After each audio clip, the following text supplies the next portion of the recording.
Well, good evening, and welcome to the 7th summer of this Healthy Living Lecture Series brought to you by UAF's Summer Sessions and Lifelong Learning. I'm Mike Powers. I'll be introducing tonight's speaker. As a reminder, these Healthy Living Lectures are the result of Mishelle Bartlett's vision and hard work in leveraging UAF's historic approach to community engagement and connectedness. Mishelle is the highly effective director of UAF's Summer Sessions and Lifelong Learning, advocate extraordinaire in demonstrating the value a university adds to a community's quality of life with the depth and breadth of lectures, courses, travel programs, school programs offered through her department. With that, let me introduce tonight's speaker, Dr. Mishelle Nace. Dr. Nace is a key medical leader within the Tanana Valley Clinic and within the pediatric community of Fairbanks and the state of Alaska. She received her medical degree from the University of Washington, Seattle, completed her residency at the University of Washington Children's Hospital and Medical Center. Dr. Nace is board certified by the American Board of Pediatrics and is affiliated with the American Academy of Pediatrics. She's the current medical director of the Tanana Valley Clinic Pediatric Department and has been with TVC since 1996. Mishelle has 3 children, all of whom have taken classes or graduated from UAF, and the family has a particularly close relationship with the university.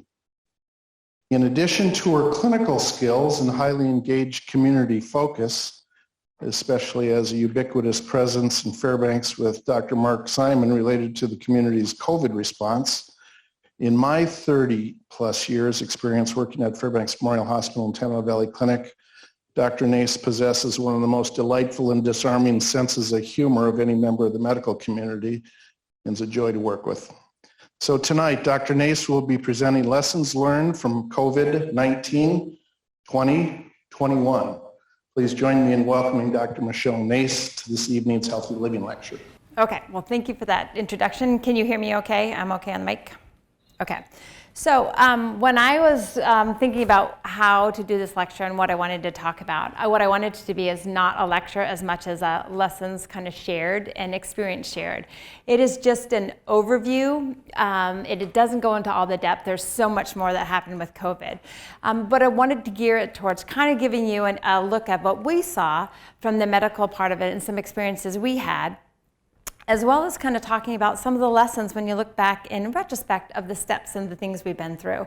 So when I was starting to do this, I know where I have some skills and I know where I lack some skills, and lacking skills would be maybe making this presentation look pretty. So I leaned into some of our help at the hospital, and I got that kind of help, which I'm super appreciative of.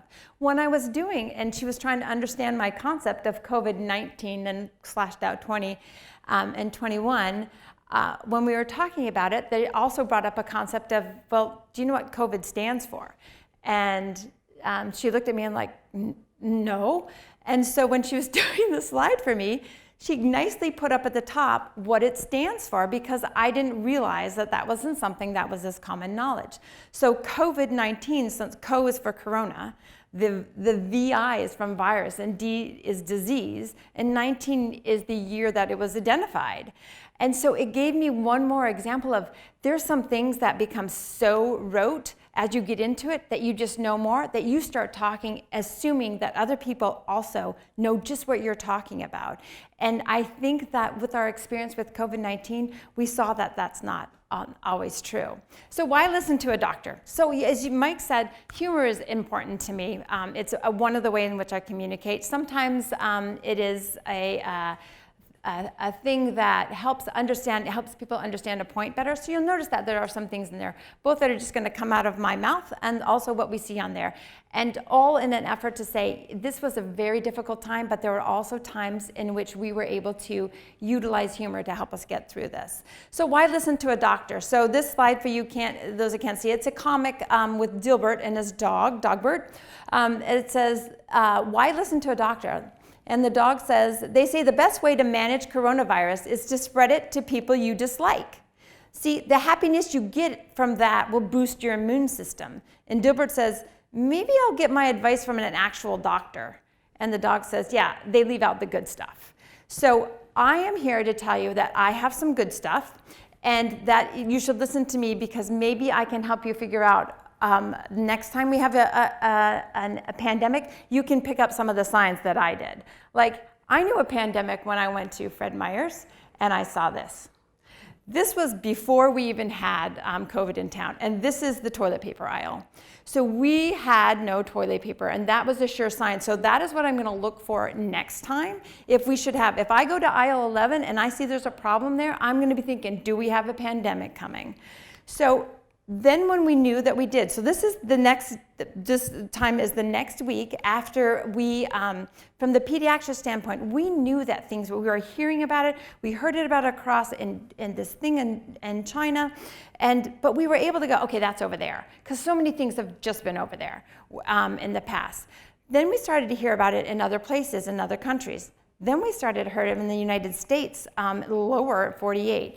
Then we started to hear more cases. Oh, what's going on in Washington? That we knew, okay, over time, this is coming up here. We need to get ready.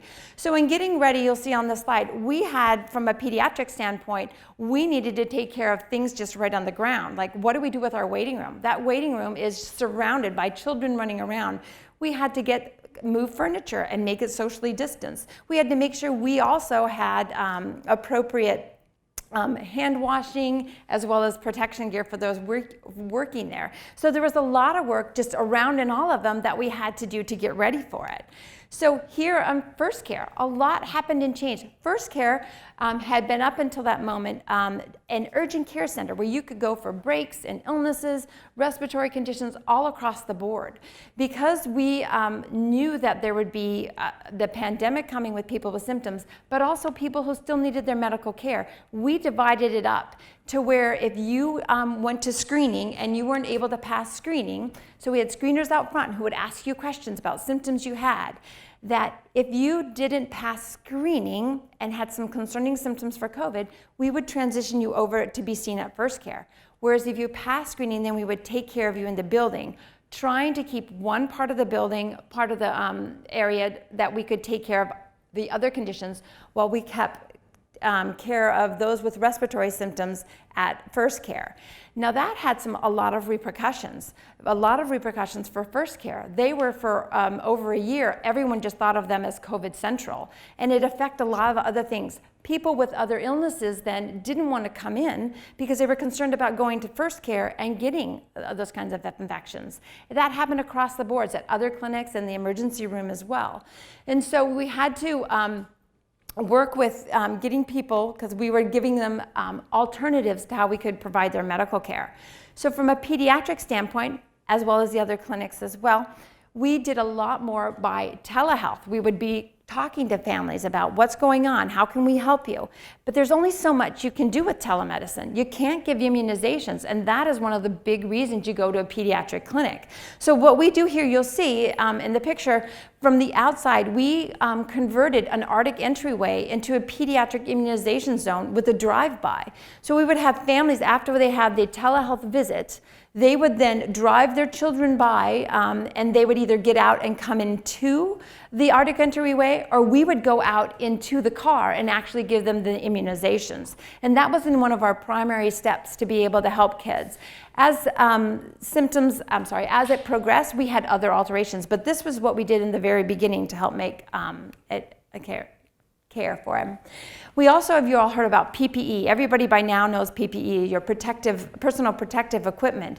And we had to, I bring this slide up because in some ways we were incredibly fortunate in Fairbanks that we had at Fairbanks Memorial House, Clint Brooks, who was minded about stockpiling PPE. And we had a generous amount of storage for should something like this happen. So whereas you would read about other places in the United States and the world who are using their masks for a week at a time, or not having masks, or having to make them out of other things, we were fortunate enough that we had a large stockpile. So although, yes, there were things that we needed, and yes, we appreciated what we got from the community, it was, we didn't feel unsafe with the equipment that we had in terms of what they were able to provide. And that was just forward thinking years ago in 2016 when we started acquiring that. Then we had the stay home, stay home. We need you to stay home. The messages on the radio we didn't want people coming into the clinic, to the hospital, unless you needed.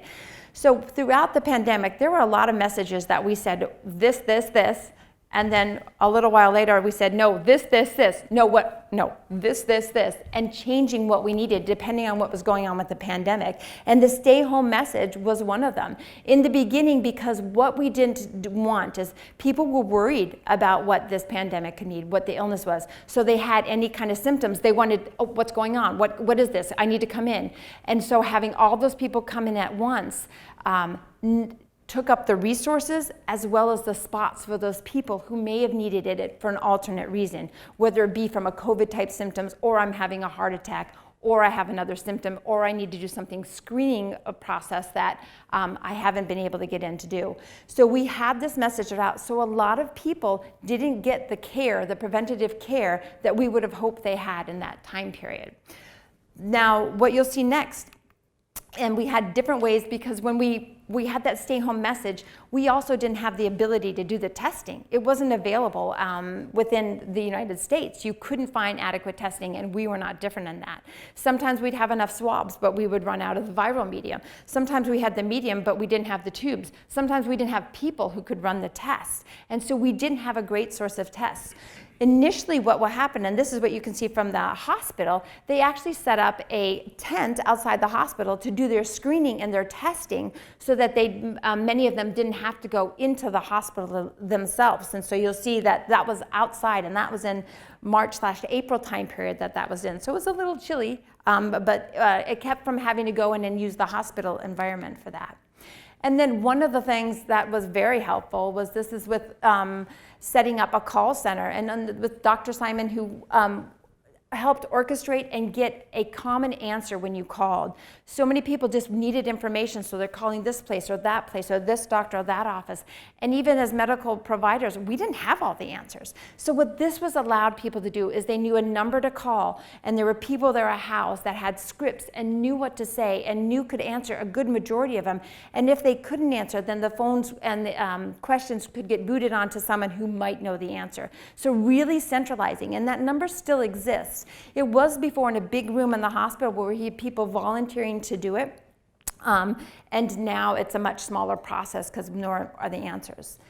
Then we also had to figure out, how do we get information to the people out there who also have these questions? We had so many people from the press who were calling, wanting to get interviews. Tell us about this. We heard about this. How do we do this information?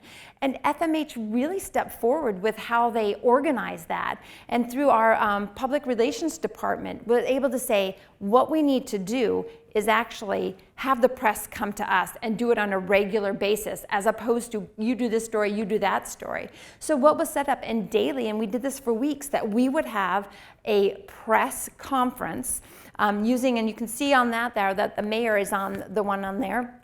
We would present what was going on, kind of give updates, and then we would let the reporters ask the questions that they thought were pertinent. And that would result in stories in the paper and different things you would hear into the news. And that was initially every day, and even sometimes on the weekends. And then it became 3 times a week, and then more once a week. And then it kind of transitioned over to the borough kind of using and being more in charge of it than the hospital. But the hospital stepped up and did a role that, a lot of hospitals might not do it, but in our community, that's what happened. We also had needed to educate people directly. And so there was a lot of information, so not just for people and the public, but for providers. Providers don't even know the answers to some of these questions. COVID isn't something you could Google and get all the answers to. It wasn't something you could always read in a book. Sometimes the questions, the answer were happening in people's discussion and still weren't yet decided on.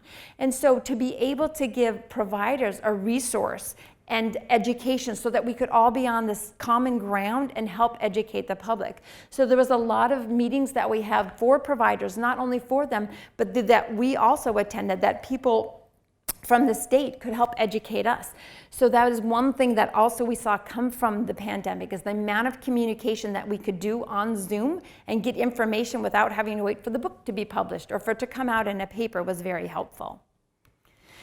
And again, another time when it really stepped up from an FMH standpoint is that resources. So initially, we had people that we were able to say, here's how you do it. Listen to us. Here's different ways by using the press. And then after a while, we had to change the way in which we did it. So initially, it might have been from a public standpoint. Then after that, realizing there are a lot of businesses that are still remaining open, but don't know the right way to do it and don't have the ability to know where all that information is and what is the right, because there was a lot of information out there. So starting with this was one of the ideas was sending out a group of people and physicians who volunteered and other providers going to the businesses saying, here's some signs you can put up. Here's what 6 feet is. Looking at your area, this is an unsafe area. Try doing this, and giving them that source of information. So we had packets like that, as well as over the course of time, providing forums that they could come and listen to get more information. So we did this both as a hospital, as individuals, and through the state this happened as well.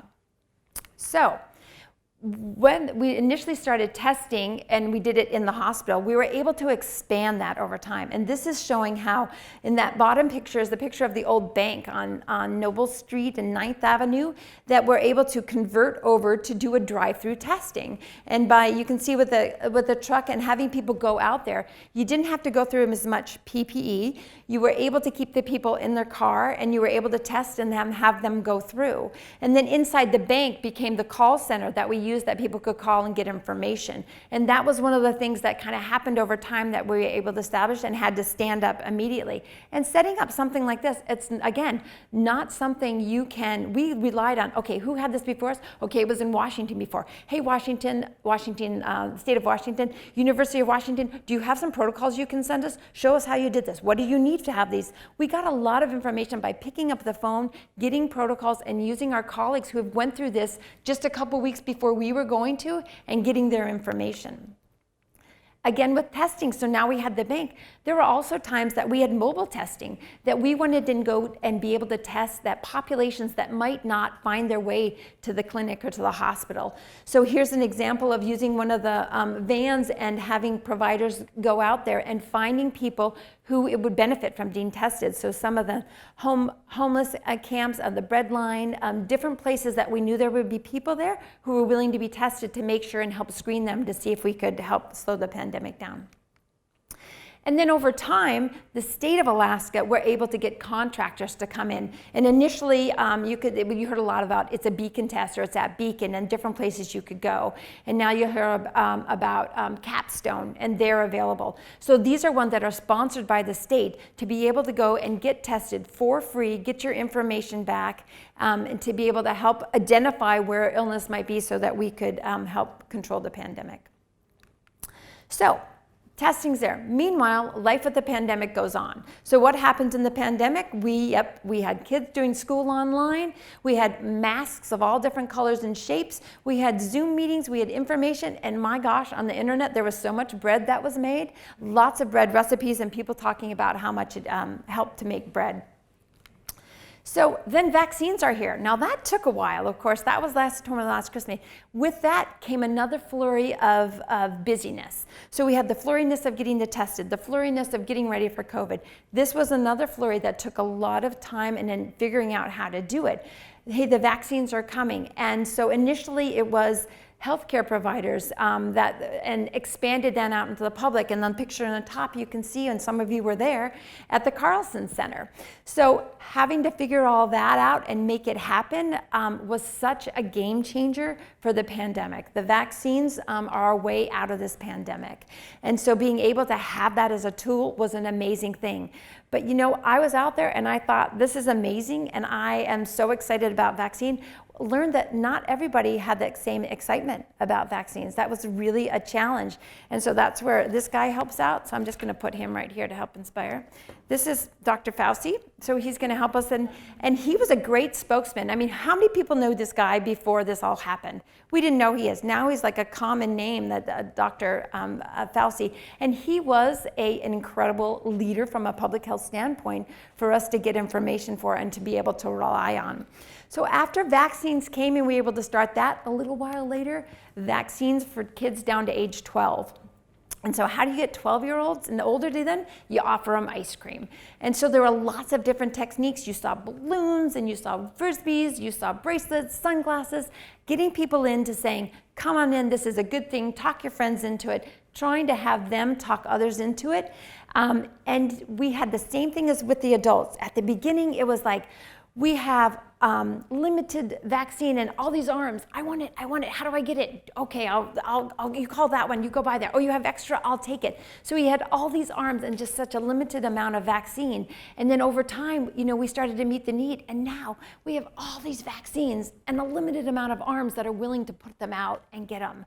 And so we saw that transition. The same thing happened with this age kids as well. And we're hoping that the kids younger, they will be here later this fall to winter time period that we'll be able to offer it down to age 2 or age 5, depending on what the recommendation is.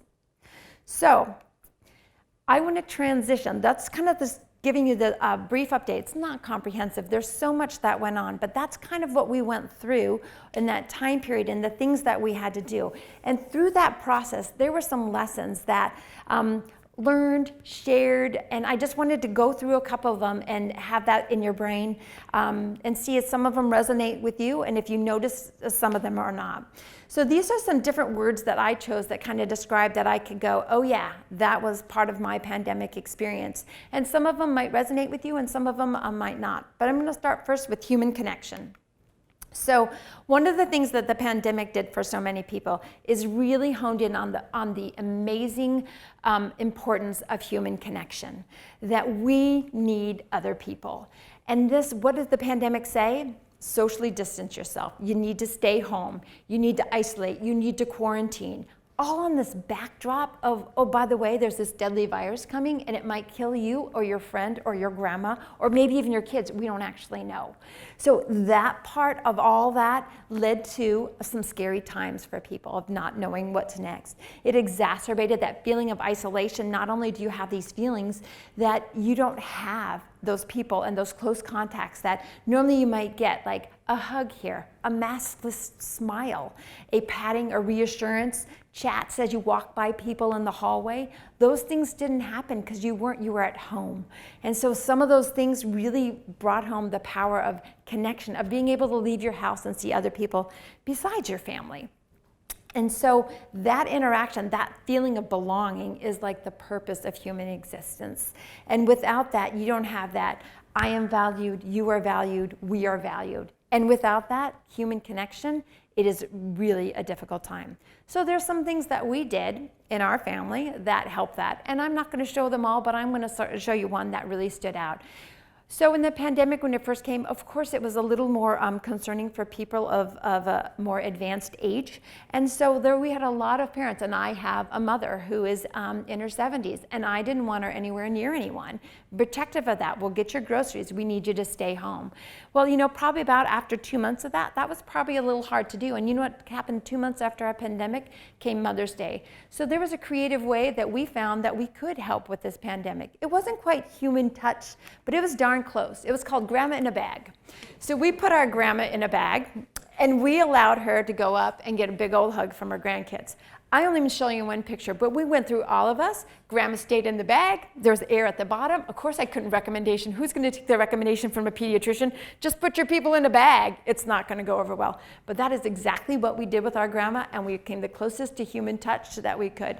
So there she is right there. Okay. Mental health and self-care. There has been so much communication about mental health and self-care.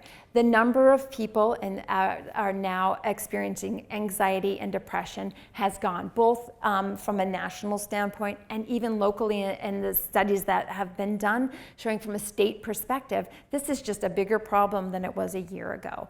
By the number of people in the hospital of suicide, with people who are on medication, with people who are looking for alternatives and trying to figure out how do they make it through. So we've definitely seen that, and that's a multifactorial. There's not just one reason, but it kind of goes back to the human connection thing we were just talking about. And mental health, we learned it's not black and white, it's a continuum. It's not like I am mentally healthy, look at me. It's in that moment you feel okay. But if you push a little bit, you might find that, oh, I am having a problem. So it's like an hour to hour, day to day kind of thing, as well as periods of your life that you have it. And so you might feel like you're doing okay. Well, enter a pandemic. That is going to push you a little bit further. But what the pandemic also did is it brought it to the forefront for discussion, for talking about it. It wasn't just something you had to hide away, because we know that some of the skills that you might have used before, now we've taken them. We didn't take it from you. Let me tell you that. Here's who took it from, this guy right here. It wasn't somebody who took it, but I'm going to put him right here with Fauci here. You stay right there. That guy. A lot of times when I would feel upset about someone who did something, I had to refocus, like, who am I mad at? I'm not mad at you for doing that. I am mad at this guy right here, this virus right here. He's the one that, / she, they are the one that are responsible for that. And that is a frustrating kind of position to be in. So what we did find that with mental health, that there were some things that could help with fortitude. So it is okay, as I talked about, sometimes that you can feel okay when things are going okay, but then you're pushed a little bit because that pandemic came along. And so this is like a work in progress. So my brain really wrapped around mental health, being mentally healthy is like being physical healthy, and the same thing. You need to work it to be able to achieve it. So when we're talking about, if I am an athlete and I want to get better at what I do, if I want to be a better runner, I have to go out and run. I have to work. I have to feel a little bit of that discomfort. But because I push myself a little bit more, I'm going to be a better runner. And the same thing goes with having mental health, agility, and being strong. You need to push it a little bit. And my gosh, that is just what the pandemic did. It pushed us all a little bit. We acquired some new skills. We realized some limits we had and some strengths that we had. And just like when you're working on your physical health and runner, sometimes you need a coach. Sometimes you need a teammate to help you. Same thing with your mental health. Sometimes you need a friend saying, come on, help, here I am. Sometimes you need your coach giving you some pointers. And that would be like a therapist or a counselor. And that came out from that. And so I think we have new skills that we realized as a result of this pandemic, that we found some strengths we didn't know. We found some vulnerabilities we didn't know too as well. And as a result, I think a lot of people found a little more resilience that they didn't have. For me, and my picture for resilience is I found it with outside. And I think a lot of people found it with outside. It was a potentially safer place to be. So whether you can go out and go running, go on a walk, go down, it was a legal thing to do even during the pandemic. And I saw some of the most amazing views running. I saw some of the most wonderful sunrises and sunsets. Granted, they were at like 10 a.m. or 3 p.m. But some of the things I never would have seen. Other people knowingly running me the other direction. I know you're feeling that too, aren't you? You just saw things that I wouldn't have if I would have been home. So for me, being outside and exercising was something that helped fill my bucket and helped give me that resilience to make it through the pandemic, as well as being with other people while I was doing it in a socially distanced way. Okay, gratitude. The power of gratitude. I think we've all heard this word an incredible amount of times, and the importance of it through this pandemic. And so I want to talk a little bit about the power of positivity, as well as take a little sideline with that.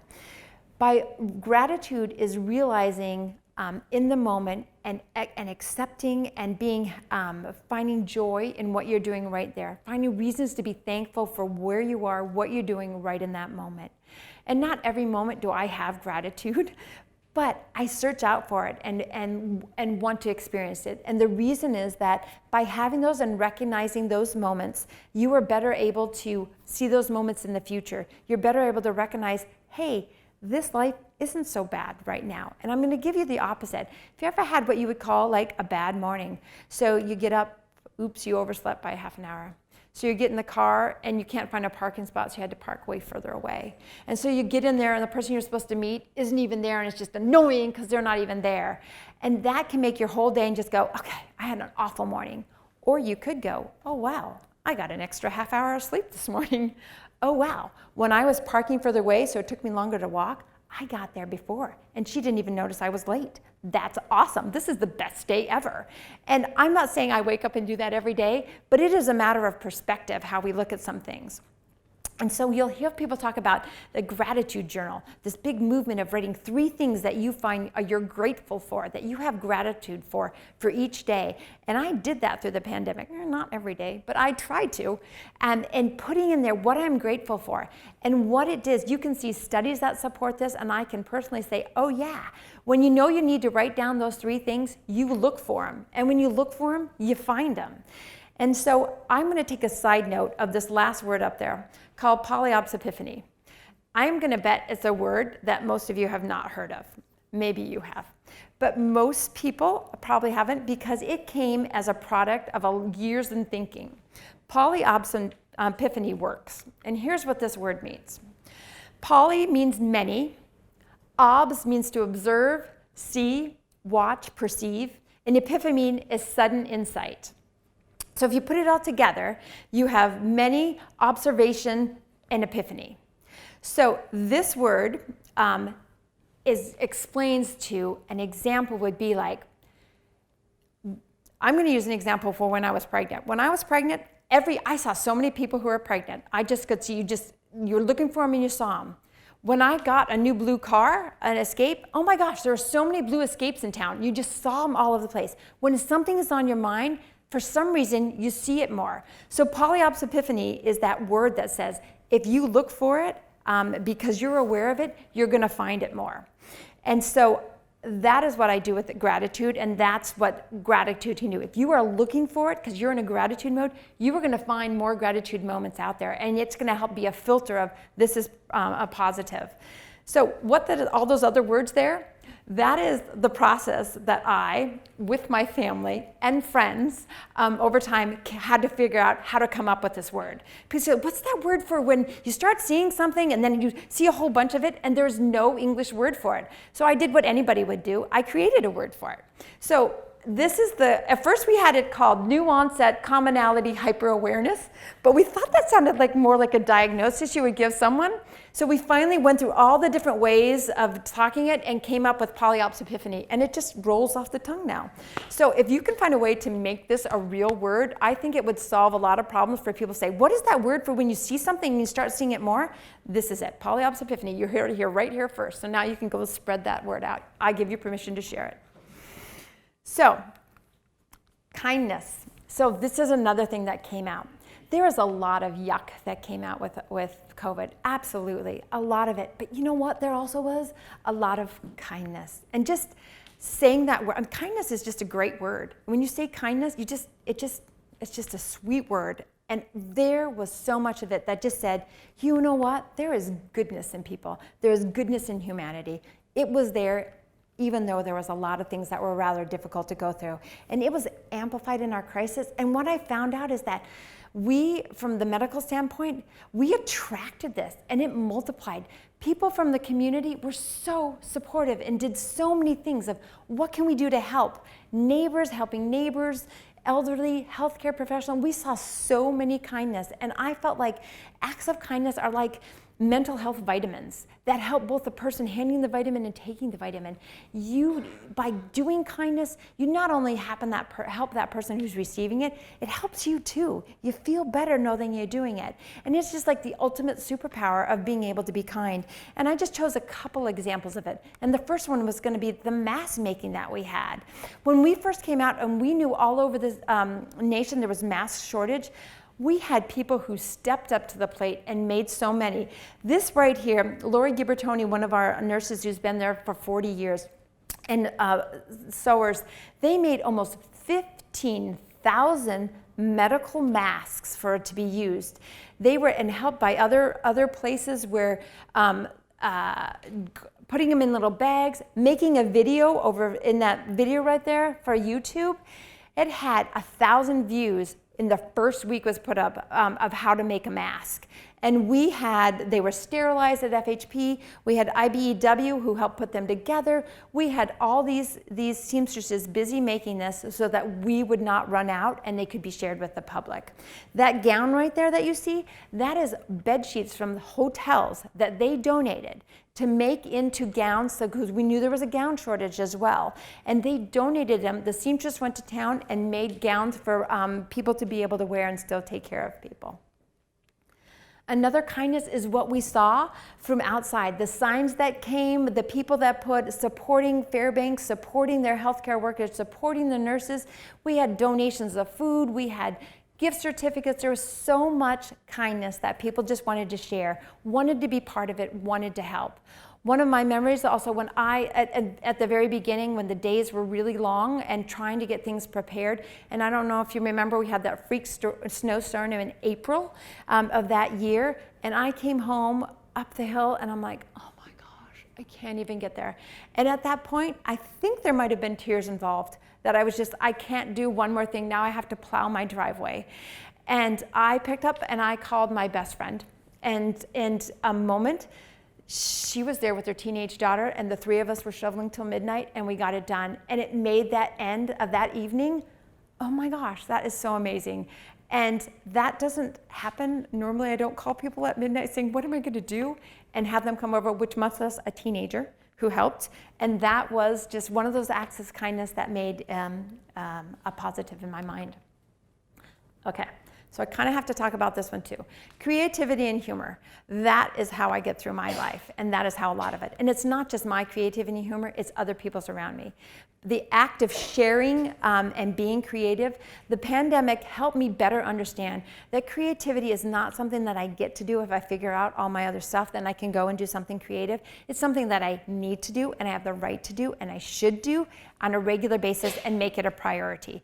And I did that, and that made a difference. Being able to create something through words, through some people might paint, some people might do other things. My creativity, I think, wraps a little around humor. That helped me be part of my resilience package. There is not many things better than a laugh between people to create more bonds than words can take. You laugh really hard with someone, you have a laugh that it creates a bond that words just can't do. You create that bond in a time when there's humor, you have that bond in a time when it's difficult, like COVID was. So by creating that in a time when things are better, helps fortify those bonds when you need more people. It can disarm any meeting room, there's tense there, you're having trouble. Humor can disarm it, and also a settled anxiety. So I'm going to share a few of the humor things and the creativity that went on. First is what we did, not because it was in our job description, but trying to find ways to build people's spirit and also get a message. So here, it's hard to see on some of them, but that mask right there is like 20 feet big, and it's from a tarp. And we had the brainstorm of doing that. We found a seamstress who finished it up for us in 24 hours. And where else would you put it? On the hospital, right? So we masked our hospital by making that mask. Another time we worked at the beginning when people were in the hospital but couldn't come in, of putting up messages so people would see them when they came to work, so people would come. So that particular message, mask up Fairbanks, and that's an example of some of the nurses that would say, okay, we don't have a patient, let's make some letters. You make the S, I'll make the K, we'll go for here. And we would put it in the window of the hospital. It could say thank you, it would say mask up, it would say, one time it said the mask frontier, Amaska, and we put different messages in there, and it boosting up the spirits of other people. Some of those letters I think might even still be there. I'm not sure. So, and then there's my creativity, just working with it on just a more personal level of things that I can do that by giving people and sharing humor and sharing creativity, people that boost me up. And so I'm going to also share what I did just with a friend. I had a person who I met through the pandemic who happened to be pregnant and was going to have a pandemic baby and didn't have a name for her baby. So I'm like, okay, before you have your baby, I am going to help you name that baby. So I worked over the next month, and anytime I saw something, we put it on there. Then I shared them with her, and I'm not going to give you the whole list, but I'm going to give you the top 3 girls and boys' names. She had 25 to choose from, and we had some. I have both the babies who have girls' names and boys' names. So for a boy, I suggested Cody Jean, or if not, it could be Sergio, or Flatten the Curve Stanley. And so those were our choices for boys. We also had girls' names, which was Pandemica, Quarantina, or my personal favorite, Contact Tracy. And lo and behold, this is the picture of the baby, and there's her blanket. I don't know if we went with the winner was Contact Tracy. So I now get updates about how Contact Tracy's doing, And it has created that bond that I'm talking about by creating that little bit. It is a humorous part of it and has given me and her mother a nice little connection. So if you need more names, let me know. Okay. Also came this is with humility, of getting the information we have and trying to figure out what to do it. So I'm going to tell you what, in case you can't see it.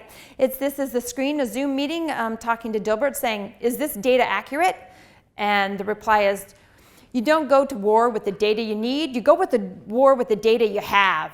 And then they're asking, what, did you just make it sound noble to use bad data? And he said, yeah, and heroic. And that is sometimes how it had. We didn't have the best data. I'm not going to put the word bad data on it, but we didn't have the greatest data to know it. And we had to go with what we were able to do.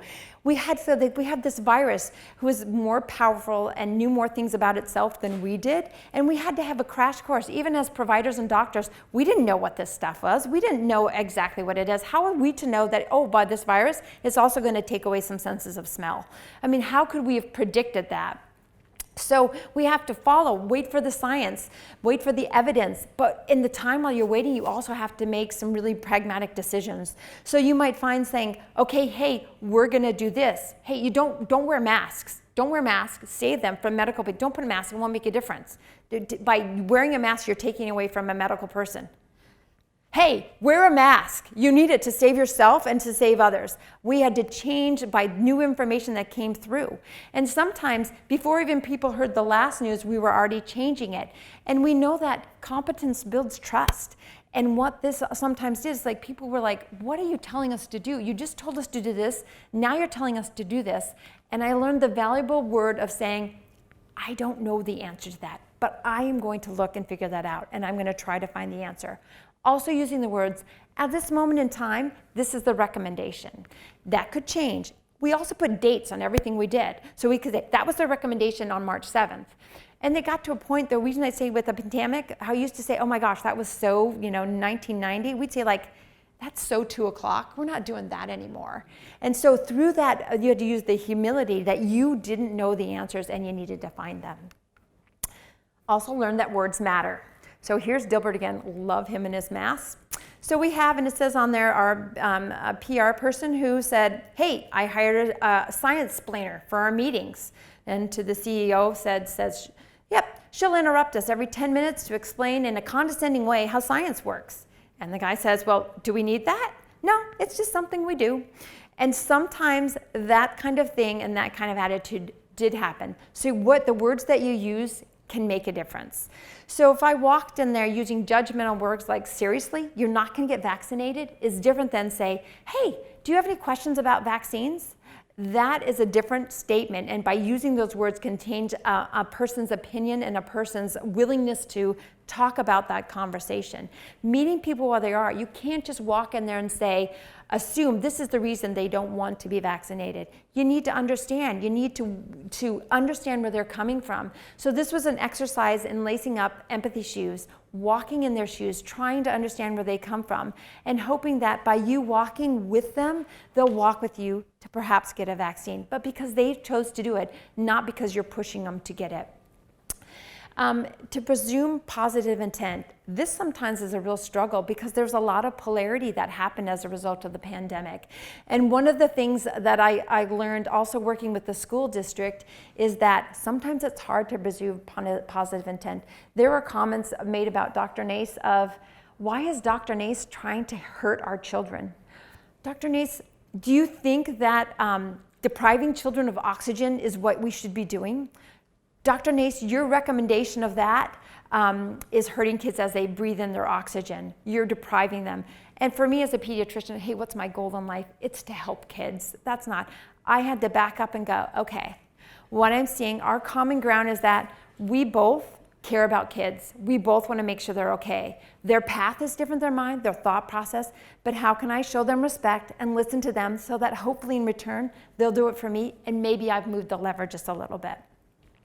The power of why is important too, not just telling someone to do something, but give them the why behind it. If I say, hey, stay home, that's different saying, I need you to stay home because there's a pandemic. There's the possibility that infection could be spread to the other one. You get that different as opposed to just a command. So doing a lot of explaining of saying, here's the why is helpful. And the words matter.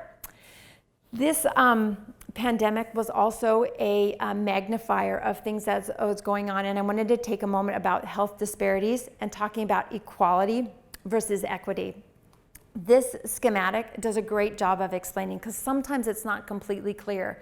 So you have 3 people of different heights and want to see over a fence. So equal would be giving them each a box that they could stand on. But you can see by giving them each a box, that smaller person still can't see over that fence.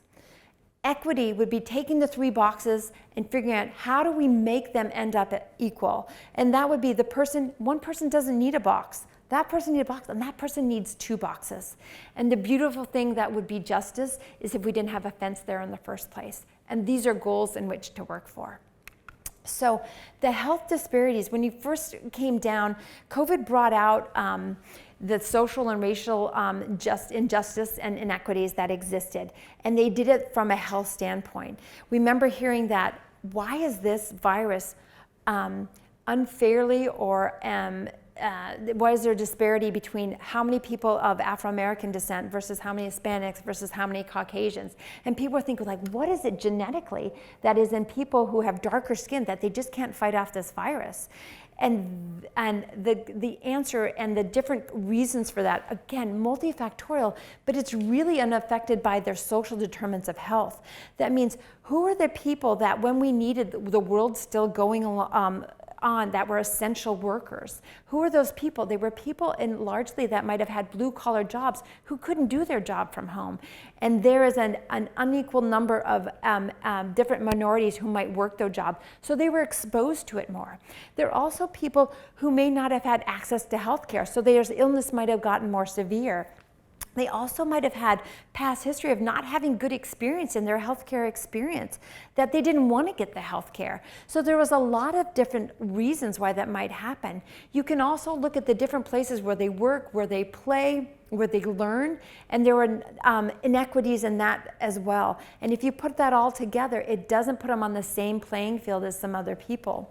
So we learned and had it magnified and working on this problem, and how do we work to get so there's less inequities.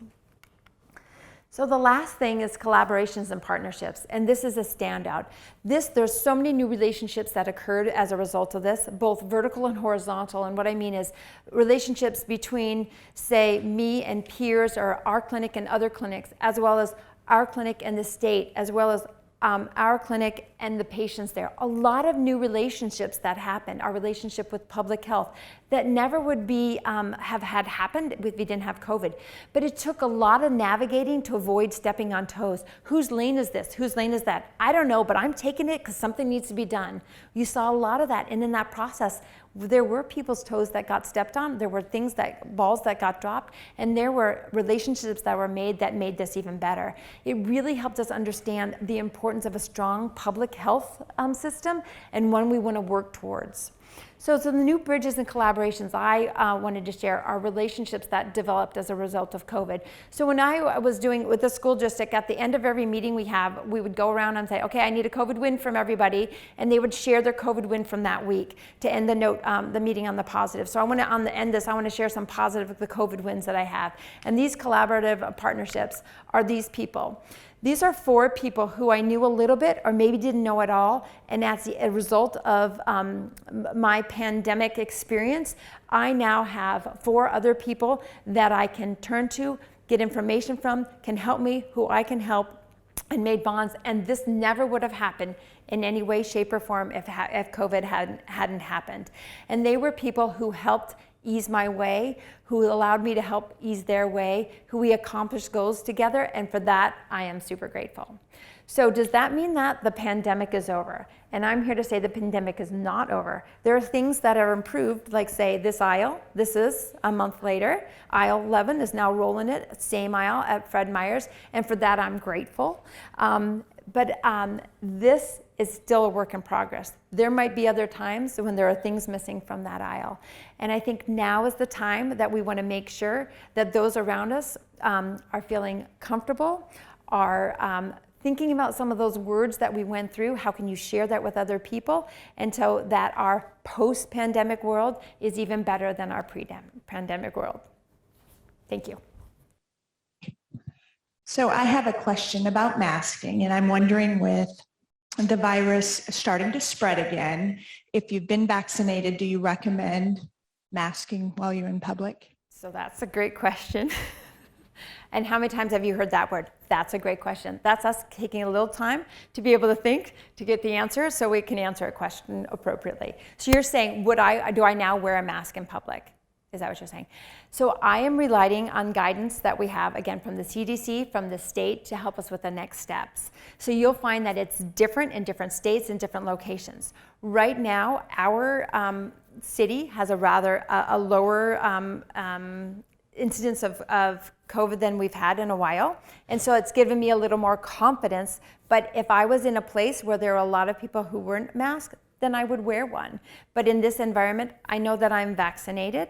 And so I know that I have that layer of protection. But as far as out in the world going out there, if I'm outside, I'm not wearing one. But depending on what happens down the road will make a big difference in terms of another wave and the Delta variants and how is the vaccine working. And we have a whole bunch of kids who aren't vaccinated. So that makes a difference in terms of the environment you're with in that public scenario. What, if anything, what's the most valuable thing we've probably gained from this pandemic, or lesson or something like that? I would say the most significant, amazing, wonderful thing, if I had to put one thing, was that, oh my gosh, we have a vaccine. We have a vaccine out there. And it is a no small feat that we were able to safely get it approved and get it here. And it is the reason that we can sit in this room right now without masks on. The amazing part is that it's there and it can be used, and I hope that more people will be using it. Other questions? Yes. 1, 2. Thank you. I still need to string this one together a little bit. It's kind of complicated in my head anyway. Maybe it'll be simple out loud. But I'm wondering, so it would be a little bit overly optimistic to assume that 100% of people will become vaccinated. So let's say, I guess, what percentage do we need to reach before people who choose not to get vaccines at all don't have to wear masks anymore? Again, that's a question that we've heard a lot through the pandemic, and some people refer to that, when do we get to herd immunity? And the one number, we don't know the one number there. What you'll hear some 75%, you'll hear some 80%, and it's got a lot of variables to it. So it depends on how much illness is out there. It depends on the variants and how they're changing. It depends on how the vaccine is working. So there isn't one number, but what you're hearing is probably around the 80% range.